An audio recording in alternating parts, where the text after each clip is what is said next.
ಪಕ್ಷದಲ್ಲಿ ಬರ್ತಿರುವಂತಹ ಟೀಕೆಗೆ ಏನು ಉತ್ತರ? ಈಗ ನಾಯಕತ್ವವನ್ನು ಒಪ್ಪಿಲ್ಲ, ವಿಜೇಂದ್ರ ಮತ್ತು ಯಡಿಯೂರಪ್ಪನವರು ಒಳ ಒಪ್ಪಂದ ಮಾಡ್ಕೊಂಡಾಗಿ 3 ಸೋಲಾಯಿತು ಅಂತ ಯತ್ನಾಳ್ ಅವರು ಮಾಡಿರುವಂತಹ ಆರೋಪ, ಈಗ ಉತ್ತರ ಮಾಡ್ತೀರಾ?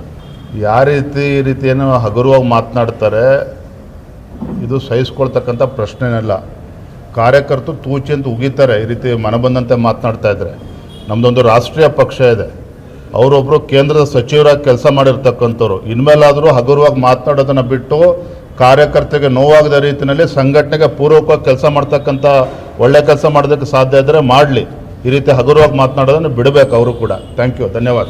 ಒಪ್ಪಿಲ್ಲ, ವಿಜೇಂದ್ರ ಮತ್ತು ಯಡಿಯೂರಪ್ಪನವರು ಒಳ ಒಪ್ಪಂದ ಮಾಡ್ಕೊಂಡಾಗಿ 3 ಸೋಲಾಯಿತು ಅಂತ ಯತ್ನಾಳ್ ಅವರು ಮಾಡಿರುವಂತಹ ಆರೋಪ, ಈಗ ಉತ್ತರ ಮಾಡ್ತೀರಾ? ಈ ರೀತಿಯನ್ನು ಹಗುರವಾಗಿ ಮಾತನಾಡ್ತಾರೆ, ಇದು ಸಹಿಸ್ಕೊಳ್ತಕ್ಕಂಥ ಪ್ರಶ್ನೆನಲ್ಲ. ಕಾರ್ಯಕರ್ತರು ತೂಚಿ ಅಂತ ಉಗಿತಾರೆ ಈ ರೀತಿ ಮನಬಂದಂತೆ ಮಾತನಾಡ್ತಾ ಇದ್ರೆ. ನಮ್ಮದೊಂದು ರಾಷ್ಟ್ರೀಯ ಪಕ್ಷ ಇದೆ, ಅವರೊಬ್ಬರು ಕೇಂದ್ರದ ಸಚಿವರಾಗಿ ಕೆಲಸ ಮಾಡಿರ್ತಕ್ಕಂಥವ್ರು. ಇನ್ಮೇಲಾದರೂ ಹಗುರವಾಗಿ ಮಾತನಾಡೋದನ್ನು ಬಿಟ್ಟು ಕಾರ್ಯಕರ್ತರಿಗೆ ನೋವಾಗದ ರೀತಿಯಲ್ಲಿ ಸಂಘಟನೆಗೆ ಪೂರ್ವಕವಾಗಿ ಕೆಲಸ ಮಾಡ್ತಕ್ಕಂಥ ಒಳ್ಳೆ ಕೆಲಸ ಮಾಡೋದಕ್ಕೆ ಸಾಧ್ಯ ಇದ್ದರೆ ಮಾಡಲಿ. ಈ ರೀತಿ ಹಗುರವಾಗಿ ಮಾತನಾಡೋದನ್ನು ಬಿಡಬೇಕು ಅವರು ಕೂಡ. ಥ್ಯಾಂಕ್ ಯು, ಧನ್ಯವಾದ.